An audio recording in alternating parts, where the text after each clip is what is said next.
Guys, alam nyo ba na ating PC ay punong-puno ng junk at unnecessary file? Pero ang good news, kaya natin itong clean up sa pamamagitan ng mga sumusunod na step. So ang una, punta ka sa search and type mo run. And then dyan sa run, i-type mo temp.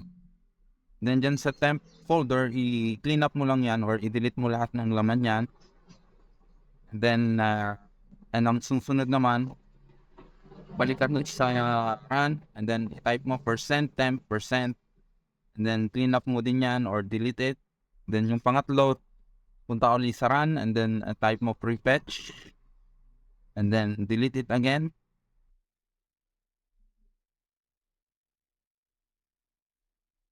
And ang pang-apat na option naman ay same pa rin. Punta ka sa run and then i-type mo dyan clean mgr.